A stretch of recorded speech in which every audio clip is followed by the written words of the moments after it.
Since it's been a while since we've been in Matthew, I thought it might be good to sort of go back over where we were. And so this week and next week, we're actually going to be something I've never done here before, I think, except for maybe maybe one of the very first Sundays I was here.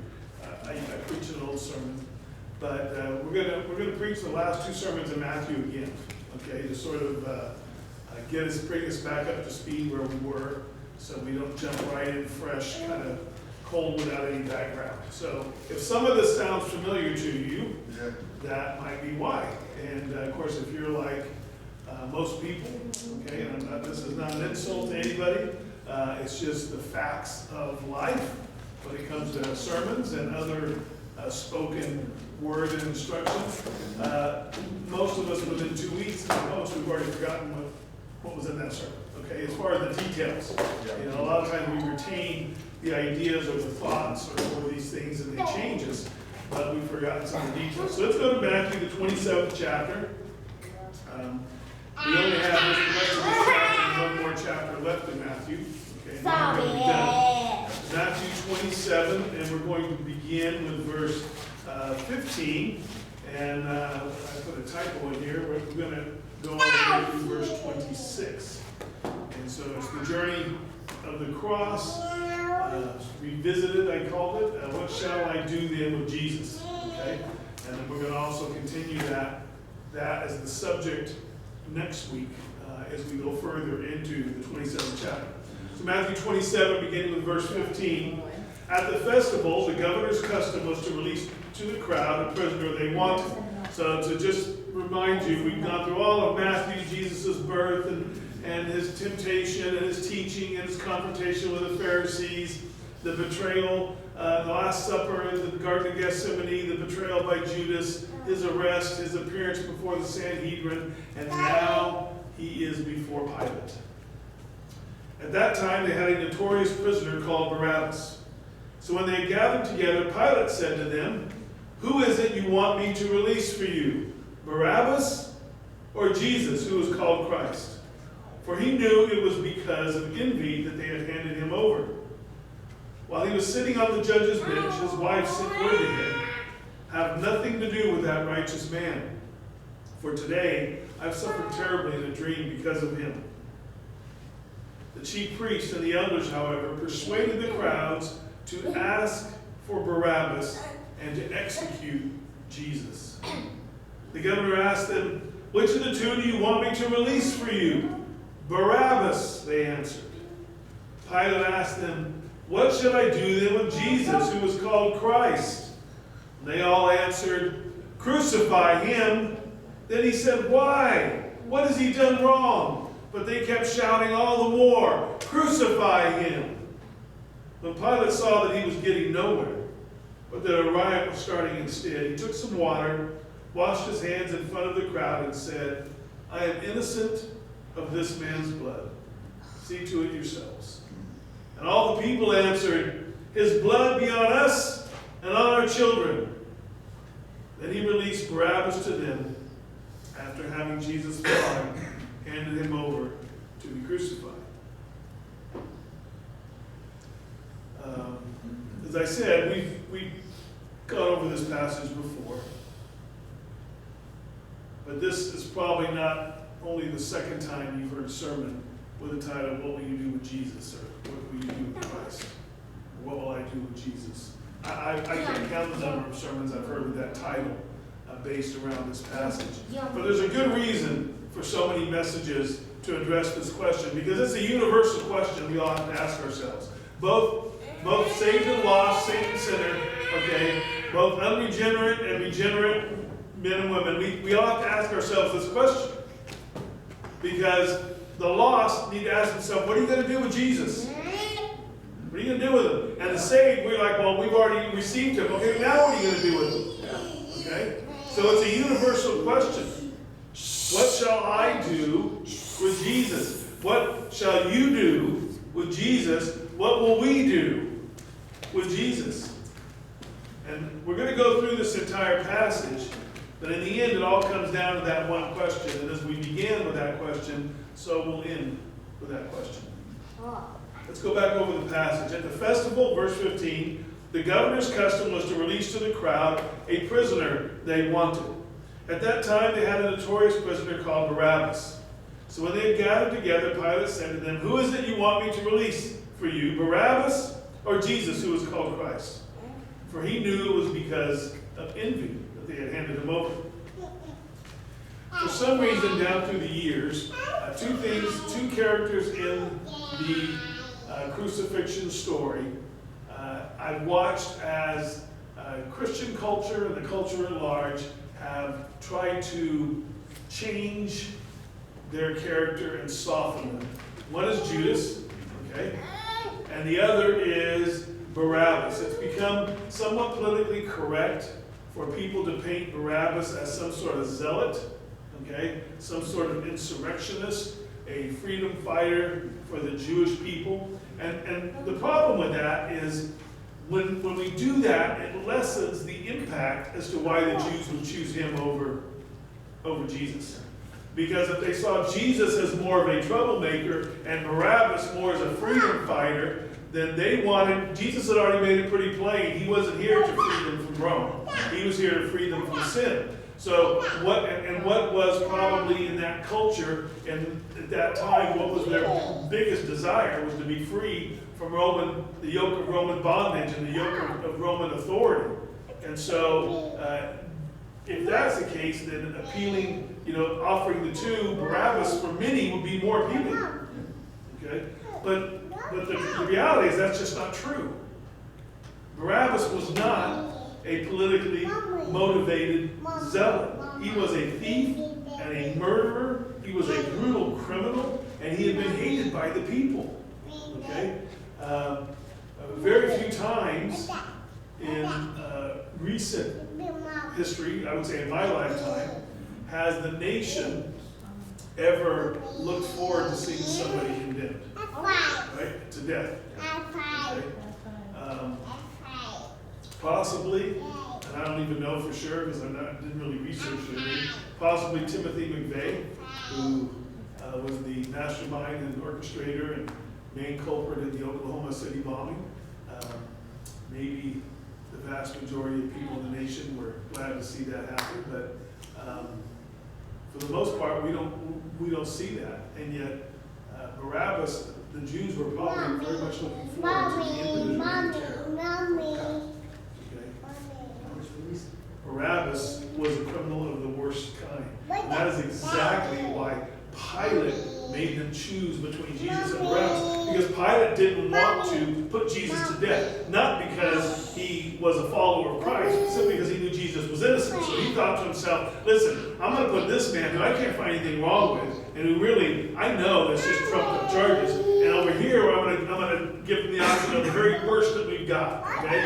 And I know for sure that they're going to choose to let Jesus go. I mean, it would only make sense. Pilate was trying to think rational and logical, which you cannot think that way when it comes to spiritual. God does not operate. There's a passage in the Old Testament where God says, you made the mistake of thinking I was just like you. And he's not like us. He doesn't operate like we do. That's why we often say, probably every one of us at some point in our life, we've either said this or we've heard somebody say it. I don't know why God does, or if I was God. Okay? You don't know why he does it because you're not, and we're glad that you're not, and you should be glad that I'm not. Okay? Because God doesn't operate the way we think. So Pilate was trying to come up with a logical conclusion to what is at its very base a spiritual problem. Right? So Pilate made them choose between the two. Okay? And the people, they knew what Jesus had done, and they knew what Barabbas had done. And Pilate was sure. He was sure that they would choose Barabbas to be crucified over Jesus. But instead of being sure, he was surely wrong. Right? The interesting thing was that Pilate even knew their motivation. He said, basically, you guys are jealous of this guy because he's stealing all your thunder. He's got lots of followers. So this tells me he was well aware. Pilate was well aware of what was going on. He knew exactly who Jesus was. He knew exactly what Jesus had done and claimed to do. He knew He knew the priests and those in charge of the religious system of the day. He knew them very well and knew their motivation. And he was trying to not have to make a decision, a wrong decision. Verse 19. While he was sitting on the judge's bench, his wife sent word to him, "Have nothing to do with that righteous man, for today I've suffered a terrible dream because of him." Now, none of the other Gospels record this incident. This is only found in Matthew. Tradition tells us that Claudia Procula, his wife, the daughter of Augustus, and the wife of Pontius Pilate, became a Christian. Okay? The problem with that is tradition will also tell you that Pilate later went mad, that Pilate committed suicide, and there's no historical evidence for either one of those. Okay? So we can't be sure that this happened, but it would explain why Matthew felt it was important to include this in the gospel account. Okay? That he felt that there was a reason that this needed to go in there, because the church at the time may have been very aware of her embrace of Christianity and embrace of Jesus. Okay, and so if it's true, what this tells us and what it helps us see focus on is I don't know about you, but if I was in Jesus's place, okay, I guess better if I was in Barabbas's place, right? Because that's the place I'd be.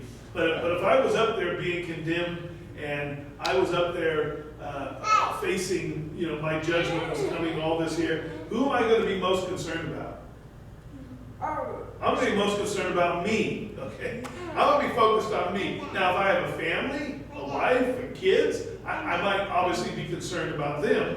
But I can tell you, even in that moment, my main concern is going to be for myself. But Jesus here, even during his trial, while mobs were crying out for his death, Jesus then, God will say, was planting seeds for future salvation, even during this time. Because if she had a dream, and that dream was what eventually led her to Christ, we know that dream then came from the Lord. Okay? So it's amazing that even at the time when Jesus was facing his worst, he was thinking of others.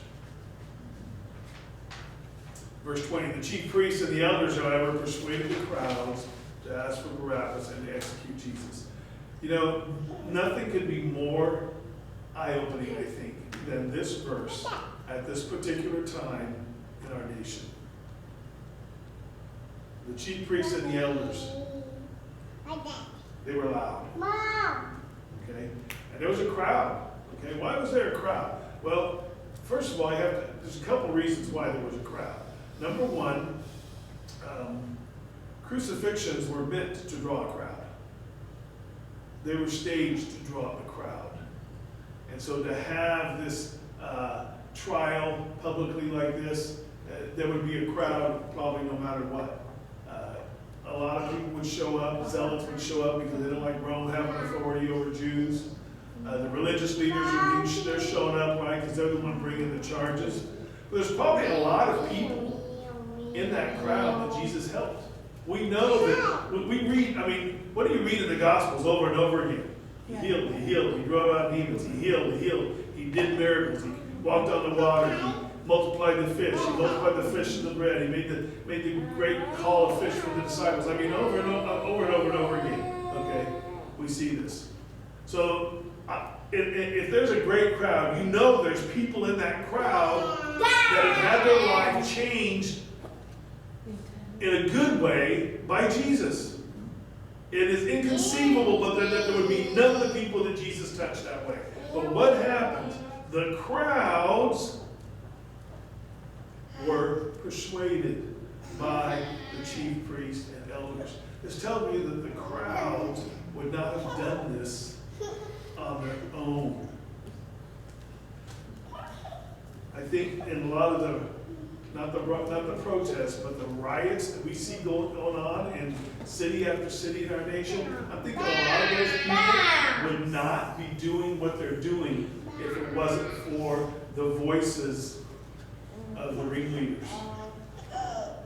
But they whipped the crowds into a frenzy. Saints, this is a warning to us. Be careful who you listen to. Be careful who you hang around with. Be careful who has your ear. Be careful what you let into your heart. Be careful what you let into your mind. Because the choosing of Barabbas over Jesus doesn't come natural to those who have been touched by Jesus, but they can be persuaded.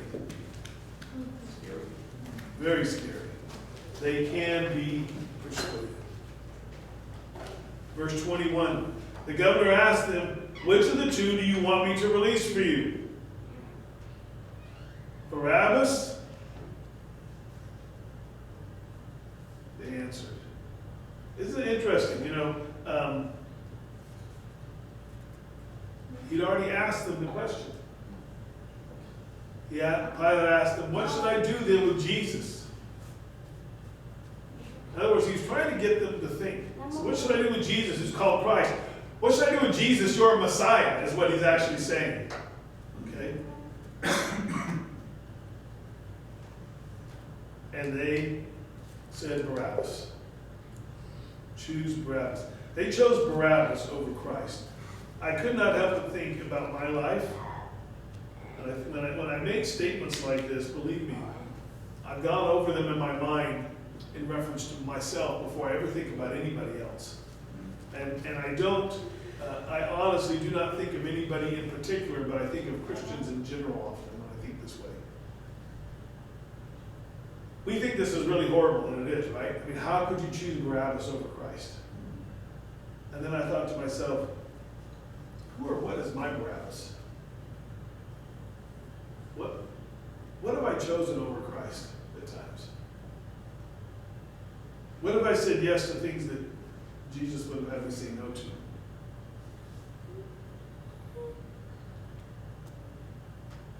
If the gathering of the saints is the body of Christ, and let me preface this by saying I'm not talking about, vacations or anything like that, but what is the one thing that you would miss church for? No matter what. On a regular basis, you'd miss church for. Whenever it comes up, you miss church for. That might be your Barabbas. The fact that Pilate used the title Christ or Messiah means again that he had knowledge of the claims that were made about Jesus. Pilate wasn't ignorant here. He was not unlearned. He was, you don't, obviously, just like today in politics, sometimes you get where you are because of who you know, right?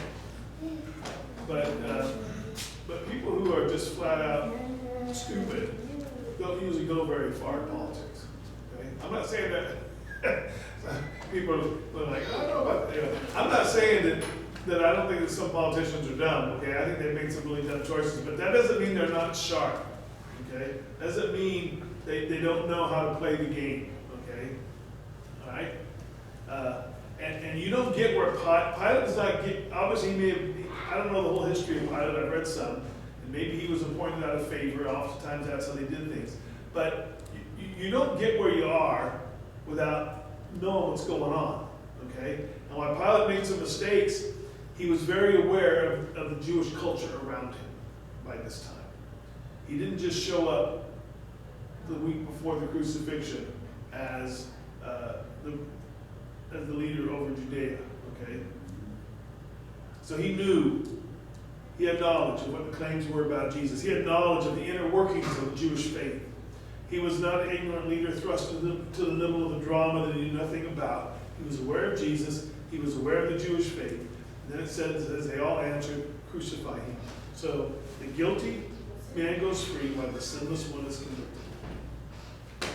It is a snapshot of the gospel. Right in front of, what Pilate is seeing played out in front of him is the gospel that he needs. Okay? Make no mistake, in some ways, each one of us is Barabbas. Right? Because all of us are guilty. There's not an innocent person. I know I've shared the story before, but it fits here. About the one time, I went to, when I went to grade school, they used to do this thing. I don't think they do it anymore. It's called spankings. They would paddle you. You go to the principal's office and get a spanking with a wooden board. And they were doing this all the way up until I graduated from the 8th grade. I don't know if they did that after the 8th grade, but I know they did it up through the 8th grade because the one and only time I was ever sent to the principal's office to get a paddling, I was in the 8th grade. So I was 12 or 13 years old. I wasn't 7 or 8 or 10 or something like that. And the interesting thing is, what I got sent to the principal's office to get the paddling for, I didn't do. I was innocent. And the way they did it, at least at our school, was we had to take a note home to our parents and tell them we were getting paddled the next day. That's the first thing we had to do when we went to school. I knew kids that when that would happen, they were like 3 pairs of underwear, whatever it is to cushion the blows. But I remember telling my dad, and I told him, I said, I didn't do it. I didn't do it, And I thought my dad would, of course, he would do, well, I thought he would act like a 13-year-old boy would react, I suppose, and he would rise to my defense. And he would go down there to the principal's office. And he would tell them, you can't do this because my son's innocent. And my dad very calmly looked at me and said, well, just consider you're getting paddled for something that you got away with. Yeah. And I remember thinking, this, what was the thing on television the other time about when did you learn that life wasn't fair? Well, if I didn't know before, I knew it then. This was not fair. Justice at Kit Carson School was not being met that day, okay? I understand now what my dad was trying to say. Basically was he's not going to, this is a one-time thing and he's not going to overthrow the authorities in front of him. He's going to let it play out. He knows that I wasn't going to die from it. But there was an example where I was innocent, and yet I was getting punished. But as my dad pointed out, you're not completely innocent, because I'm pretty sure you've done things that you weren't supposed to do at school that you got away with, right? And so none of us are innocent. In that sense, we're all Barabbas. We're all guilty. And Christ has taken our place. But of course, that doesn't sit well with man, does it? Even our nation, our court system is based upon what premise? What is the underlying principle? Innocent until proven guilty. Okay, right? And so Pilate, he doesn't understand this at all. He doesn't understand what's going on here. So he said in verse 23, why? Why should I crucify him? It's very interesting. Pilate's leaving it up to the people. The people have made their choice. Now Pilate's trying to go, give me a reason at least. Give me some reason to where I know this is a valid and right choice that you're making. Why? What has he done wrong? Pilate could just have easily have said, why? Well, why would you release Barabbas? What could possibly motivate you to release public enemy number one? But they kept shouting all the more, crucify him. It's interesting. We often see the Romans as the ones without a moral compass in the crucifixion story. They're often painted as the bad guys, okay? But the reality is that it's a bit more nuanced than that, okay? On the outside, at least. I'm not saying that they weren't as corrupt as any political system, but Rome deplored, really they did. Rome deplored the conviction of an innocent man. And that meant that Pilate would also deploy that. That meant that Pilate would struggle with that. And I believe it's very true that he did. Otherwise, he wouldn't keep going back to this. Otherwise, Jesus, it would have been guilty, crucify him, get him out of here, done and over with. Okay? And you notice something else here. They never answer Pilate's question. Do they? Now we know one of the other Gospels, they tell him that he set himself up as king. Right? But then Pilate goes and asks Jesus, is this true? Is this what they're saying? And Jesus says, my kingdom So they still never gave Pilate an answer that would explain why, right? Why? You ever notice the mob never does answer the questions? Right? Today we have people destroying police departments, federal buildings, burning, looting. And you ask them why, they really have no answer. They might say, well, because of injustice done to us. Well, how does this correct that? They have no answer. Because the mob is operating out of pure envy, spite, jealousy, and emotions. That's the problem. The problem with the mob. The shouting mob. So let me tell you, when it comes to a shouting match, the mob will always win. Again, be careful to recognize the voices you hear in your life, in your heart, especially when it sounds like a shouting mob. The mob will steer you away from Christ, but Jesus will speak in a still small voice. Who will you listen to? Be careful. This was the moment of truth for Pilate right here. Would he do what was right? Or would he do what was safe? Again, if I could make reference to what's going on in some of our major cities, there's absolutely no way that any governor or mayor in their right mind can justify looting and burning and destroying businesses. Can they? They can't. But if they feel that's going to get them more votes, then of course that's what they will appeal to.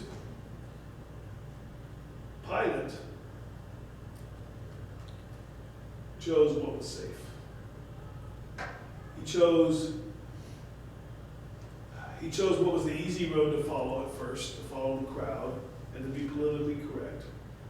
He did not choose the hard road or the narrow road of truth.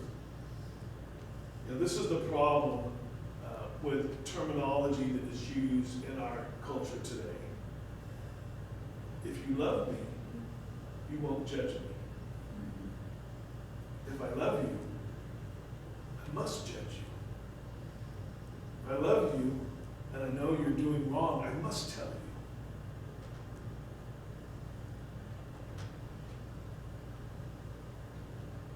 Truth is a narrow road. Truth is often hard to hear. We all have the same choice.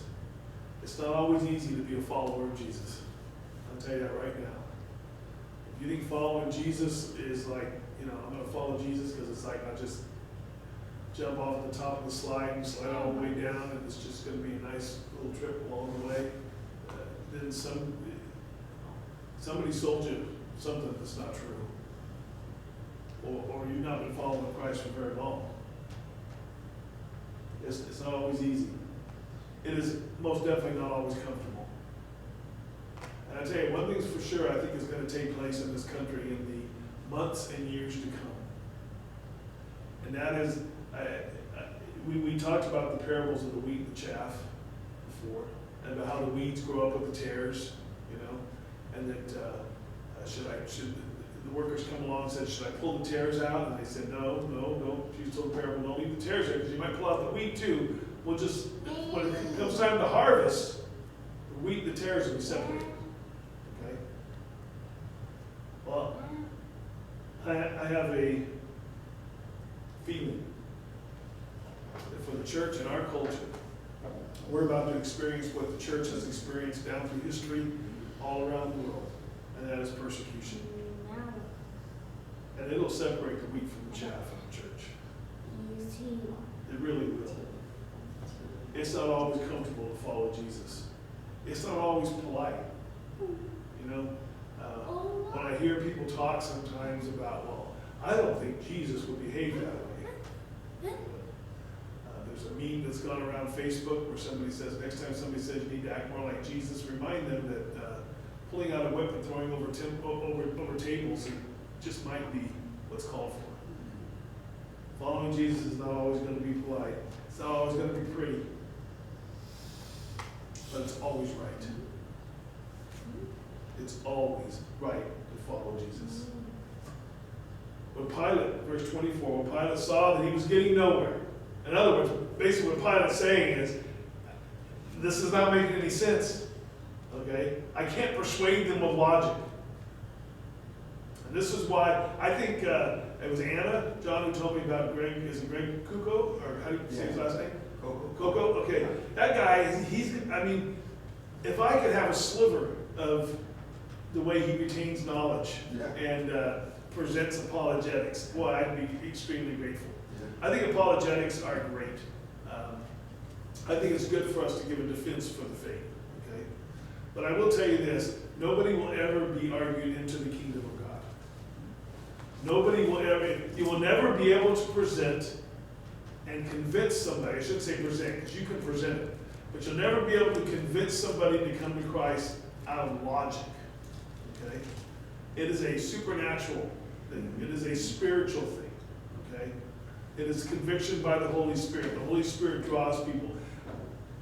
What I believe the number one principle or the number one benefit of apologetics is this. It starts breaking down walls. Okay? Because people have built up these walls, these defenses, these arguments, and it starts tearing them down. Okay? To where possibly it may help the Holy Spirit then get through to people. Okay? Because Pilate is totally stunned here. He does not understand why this isn't happening.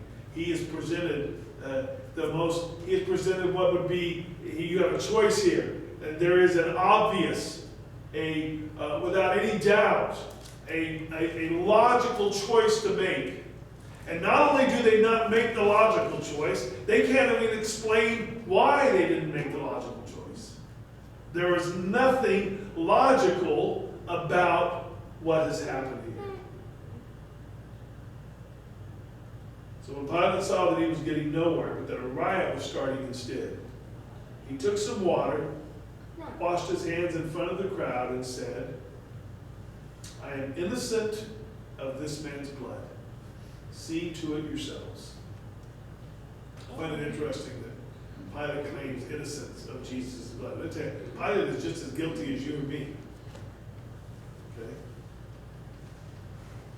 Pilate was trying to claim his innocence and his neutrality in relation to the crucifixion of Jesus, neither of which was accurate for him then or us now. We are not neutral in this, and we are not innocent in this. Claiming your innocence does not make you innocent. Okay? Man will either kneel at the foot washing basin for Jesus to cleanse him of all sin, just as the disciples knelt before Jesus that previous night, or they will attempt to claim they have no need of their forgiveness and wash their hands in the water basin of their own good works, just like Pilate did. And both will have eternal consequences. And again, I don't have much doubt that Pilate knew about Jewish culture. He had learned since he'd been there. And he intentionally chose a Jewish ritual to depict his renunciation and responsibility for Jesus' fate. If the ruling elders of a city were not able to determine the identity of a murderer, the Mosaic law provided that they could publicly wash their hands, pray to God, and thereby absolve themselves of any guilt regarding their inability to render justice.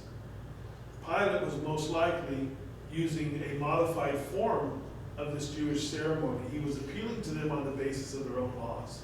He was basically telling them, I don't have anything to do with this. But you, as much as you may want to say that, you can't remove yourself. Nobody can remove themselves from having to make a choice about Jesus. And that's what the people answered. It's shocking. That's chilling, really. Okay? How many of you ever made bad decisions in your life? Right? Oh no. How many of you, if you were to make a decision, just some abstract decision, and you were to somehow know that this might be the wrong decision. Somebody would tell you, this could go south really easily. What are you going to do if it goes south? we might say, well, if we go south, that's on me. Right?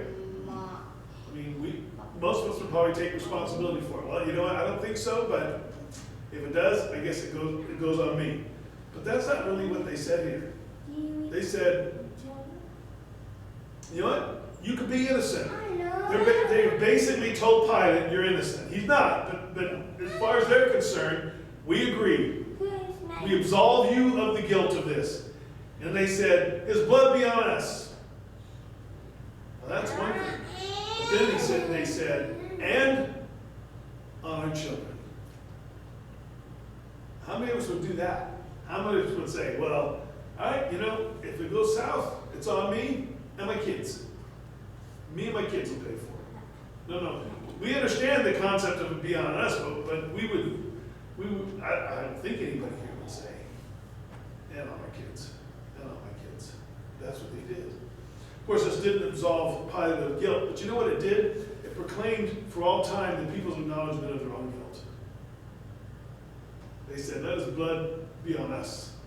We're going to be responsible for this miscarriage of justice. Us and our kids.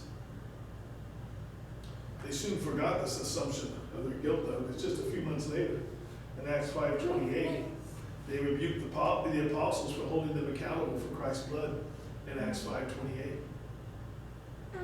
How often have you and I forgotten our promises and our declarations to God? Right?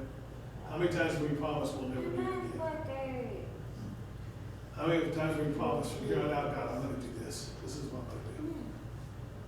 Lord, I'm going to do this. I'm going to go here. Before we shake our heads and wonder how the Jewish people could do what they did, we need to take a good look at ourselves. And sadly, they got their way. The Jewish nation and people have been paying for this, I believe, ever since, for over 2,000 years. Never has a nation or a people been so maligned and attacked down through the years as the Jewish people.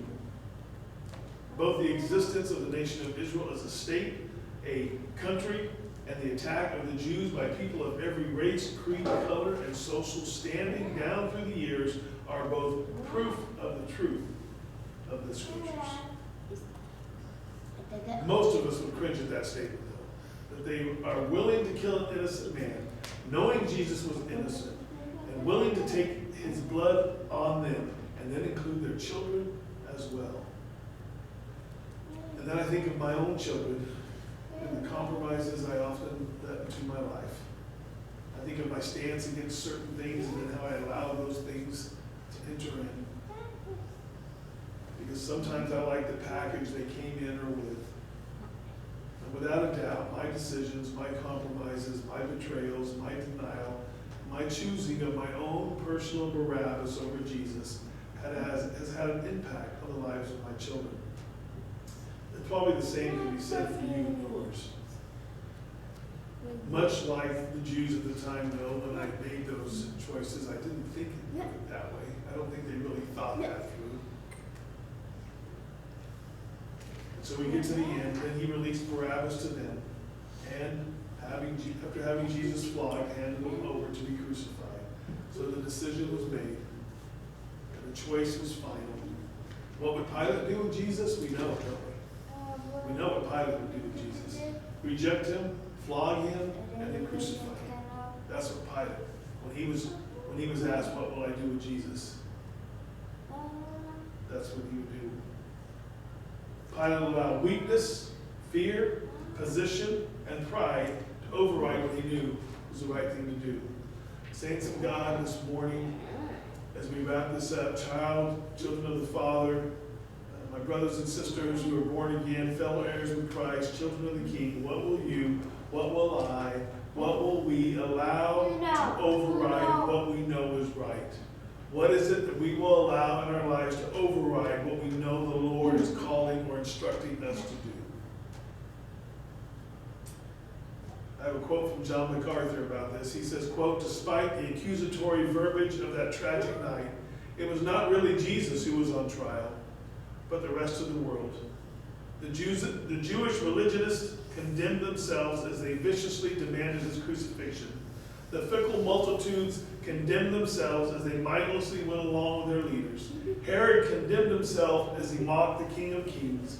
Pilate condemned himself as he willingly allowed an innocent man to be put to death. choosing the world above the Son of God. And through that ridicule, scorn, and blood, the sinless Son of God was still further exalted. I love that it appeared that Jesus was on trial, but in reality, it was the rest of the world. Because it was the world that had to answer that question, what will I do with Jesus who was called Christ? Pilate said, what will I do with him? They said, crucify him. So that's what he did. What did they do with him? They said, we want him dead. We'll absolve you of the guilt. We'll take it on. And yet in his scourging, in his trial, in his crucifixion, Jesus was exalted. He was about to be lifted up so that all men could draw themselves to him and his sacrifice. Which brings us around to the question we asked at the start of the message as we close. On the road to the cross, we're not there yet. We'll be there in just a couple of weeks. On the road to the cross, we must still ask ourselves, what will I do with Jesus who is called Christ? On the Calvary road, we must ask ourselves, what will I do with Jesus who is called Christ? On the way of sorrows or suffering, the Via Dolorosa is called, we must all ask ourselves, what will I do with Jesus who is called Christ? And as we leave this building this morning, why don't we stand? We're going to dismiss. But as we leave this building this morning, I simply will present to you that last question. I present it to you. I present it to myself. We must ask ourselves, what will I do with Jesus who is called the Christ? It is the universal question. And I believe for the believer, it is the question we must ask ourselves repeatedly. Okay. What will I do with Jesus who is called Christ? We will continue the 27th chapter next week and continue to explore